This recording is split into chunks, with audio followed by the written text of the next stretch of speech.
So in this video, I'm going to go over this waxer polisher that uses the DEWALT batteries here. So we know we're going to get a good battery source out of this thing. Now, I've already had this thing out and tested it and pretty much waxed up my truck. But what I'm going to do for y'all in this video is I'm just going to kind of like go over it and show you everything you get with it. Well, mine came in this box right here.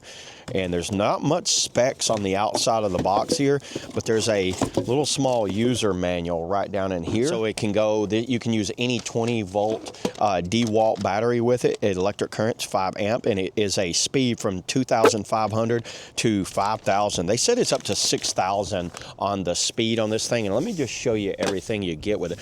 So number one, check out the bag that you get. Nice bag on this thing.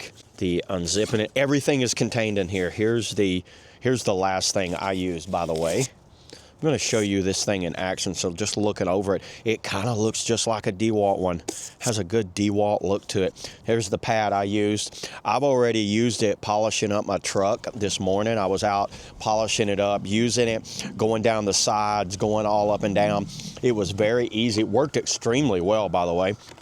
To put the battery in, just any DEWALT battery goes in just like that. To turn it on, hold down the button. There's one. By the way, this is whisper quiet. You've got a handle here and there. 2, 3, 4, 5, 6, 7, 8, and then it starts back at 1. So 8's its highest. Can you guys even hear that in the mic? That is so smooth. Look at that. There's the polishing pad that I use, and to turn it off, just hold it down for a few seconds. Now, if you want to change out these pads, you can go like this, take that one off. You get several of these pads, these kind of mushroom type pads, just a normal pad like that, and a bunch of these little polishing socks like that. There's some more pads, but they actually give you some sandpaper, and it looks like it's 120 grit. Every one of them's 120 grit. I did use a little bit of sandpaper just to test it out, sand it on a log, and it seemed to work it very well sanding on a log. Here's these polishing pads. That's the last thing.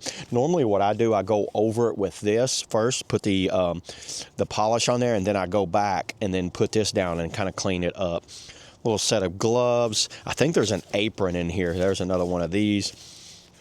There's an apron. I think they're going to use that. And there's also a microfiber cloth, but I put it aside because it was dirty. So there's all the pads to this thing. This is something I'm going to definitely be using going forward. Every time I'm washing my vehicle and I want to wax it real quick, or just need to get a quick sand job on some stuff, this is what I recommend. So yeah, there it is, everybody. That's all I got on the 8-speed, polishing waxing wheel. See y'all in the next video.